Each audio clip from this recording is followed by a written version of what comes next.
Oi, tudo bom? Jander Jatura aqui em mais um vídeo do desafio de 365 vídeos até o final do ano, e hoje nós vamos falar sobre esse livro aqui, ó, A Mente do Empreendedor. Nesse livro aqui ele fala sobre os 100 hábitos e comportamentos dos mais bem-sucedidos empresários do mundo. E são 100 hábitos que os empresários que têm o maior sucesso, tanto financeiro quanto reconhecimento, eles fazem. E aí, como são 100 hábitos, né? Olha, dá uma olhada na grossura do livro aqui, ó. Dá uma olhada, é grande, não tem como eu falar tudo só num livro, né? Então eu vou falar um hábito por vez, para que o vídeo fique curto, tá certo?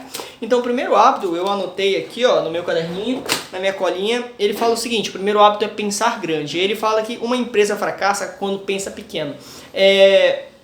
A mídia lá dos Estados Unidos e os órgãos responsáveis, eles dão muito enfoque em empresas que abrem e fecham as portas. Mas nesse livro ele fala que o prejuízo maior não é das empresas que fecham as portas, mas sim das empresas que não conseguem atingir seu pleno potencial. Aquela empresa, por exemplo, que, sei lá, era uma taberna, mas nunca virou um Carrefour da vida, ou que é uma lojinha de roupa, mas nunca virou uma Renner, por exemplo. Então, essas empresas que nunca atingem seu potencial é um perigo muito maior. Primeiro, porque é aquela questão, ou você vai para um lado ou você vai para o outro, ou você cospe ou você engole, né? Não tem aquele negócio de meio termo. Essas empresas que não crescem muito, elas ficam no meio termo. E ele fala que o problema é que não tem como você mensurar. Por exemplo, se eu ver aqui na rua, eu moro aqui na Tabatinguera, na Sé, aqui em São Paulo. Se eu pegar aqui na Sé e olhar as mercearias, eu vou ver as mercearias que fecharam, eu consigo contabilizar elas e ver, 10 mercearias fecharam. Por que fecharam? Talvez uma crise. Como eu faço para na próxima vez essas tabernas não fecharem? Como eu ajudo essas pessoas? Isso eu consigo mensurar. Agora eu não consigo olhar e ver assim, quantas dessas empresas não atingiram o seu potencial? Quantas dessas empresas não estão onde deveriam estar? Eu não consigo mensurar isso. Por isso é muito perigoso. E aí o ponto que ele fala é o seguinte: tem 4 obstáculos basicamente para uma empresa, para um empresário não conseguir pensar grande. O primeiro é a incapacidade de crescer além dos limites do seu ambiente. Vamos pegar o meu exemplo. Quando a gente começou, eu e minha esposa, a gente tinha uma banca, a gente começou com uma banca, a gente começou na verdade vendendo broa em ônibus. Broa é um biscoitinho doce. A gente começou vendendo esses pacotes em ônibus, centro, etc. A gente começou vendendo por aí. E aí a gente queria vender mais. Só que pra gente poder vender mais, a gente teria que pensar, como eu faço para vender mais? Eu teria que crescer. Só que o ambiente que eu tava ali não possibilitava. Qual que era o ambiente? Um ambiente de tempo. Então eu comecei montando uma banca e ali eu ficava com minha esposa. Ali a gente queria vender bastante. A gente queria vender, só que tinha uma quantidade limitada de pessoas que passavam ali naquele ambiente. Se eu continuasse a vida toda ali naquela banca e só com aquela banca,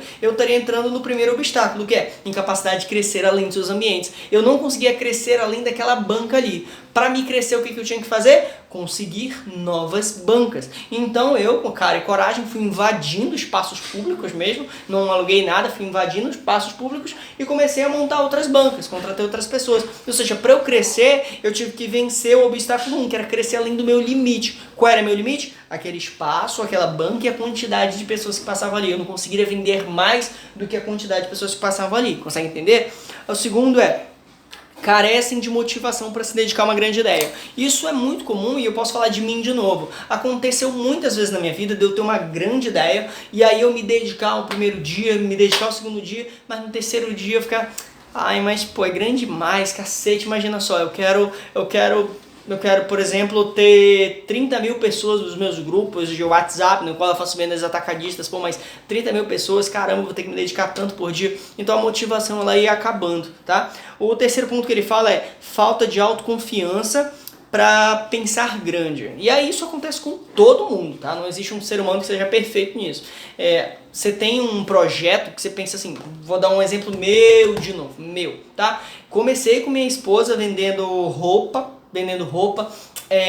dentro da nossa própria casa, era uma kitnetzinha, a gente vendia ali, encontrando nossos primeiros funcionários ali, e aí uma pessoa que não tivesse o apoio que eu tenho da minha esposa e não conseguiria pensar em a gente ter uma loja talvez em São Paulo, ter uma loja que a gente vendesse para tantos estados, ter uma loja que a gente pudesse vender para tantos lugares, pessoas, um nível maior de vendas, a gente não conseguia pensar nisso. Por quê? A nossa cabeça, nossa autoconfiança, era para vender ali o quê? R$1.000, R$2.000, pra gente isso era muito, isso era, nossa, caramba, atingi meu sucesso. ganho 3 mil reais. Hoje a gente fatura mais de 1 milhão por ano, né? E a gente ficava assim, caramba, 3 mil reais, uhul! Cara, e mais do que isso? Não posso. Por quê? Porque minha autoconfiança não permite. Porque para eu poder vender mais, eu vou ter que saber de novas coisas. Vou ter que saber de estratégias, vou ter que saber de fornecedores, vou ter que saber como eu chego nesses clientes, como eu entrego. Pô, não consigo entregar tudo, vou ter que contratar um motoboy. Eu não consigo me ver fazendo tudo isso. Então eu vou precisar com certeza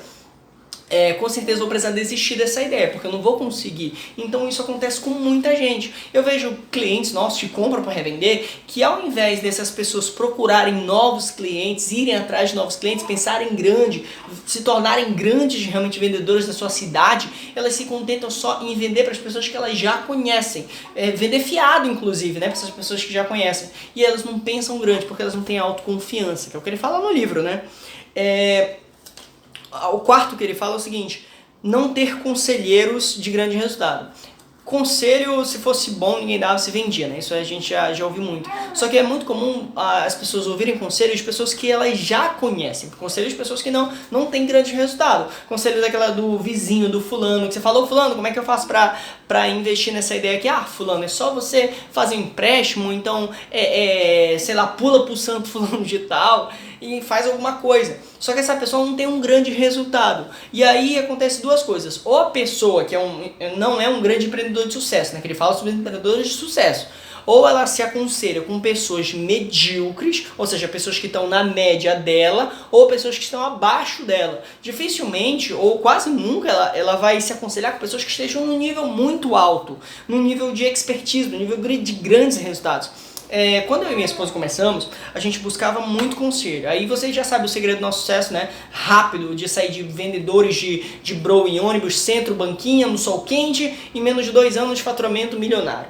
Você já sabe o nosso segredo. Um deles nós fomos atrás de conselheiros, nós fomos atrás de pessoas que estivessem disponíveis pra gente. Por exemplo, um dos grandes caras que pra mim era referência na época, esqueci o nome dele agora, Mineirinho, a gente chamava ele de Mineirinho. Ele era uma referência, ele vendia muito mais do que a gente. Então eu perguntei, cara, o que você faz? Você faz isso aqui? Como é que você faz pra manter isso aqui? Como é que você faz pra vender tanto? E o cara ia me aconselhando. E as pessoas de grande sucesso, elas gostam de compartilhar o que elas fizeram pra chegar lá. Eu tô aqui, eu tive um grande sucesso na minha área e tô aqui compartilhando com você tudo que eu fiz. Não tô inventando nada. Então a gente buscou essas pessoas que a gente tinha acesso, e as pessoas que a gente não tinha acesso, a gente buscava assistir vídeo deles, buscava assistir story dele, pra ver, cara, o que esse cara fez, qual a estratégia, qual é o pensamento, qual é a logística, qual é a forma de venda. A gente foi buscando conselheiros expert. E ele fala que um dos obstáculos para as pessoas não conseguirem pensar grande elas não têm conselheiros expert, elas não têm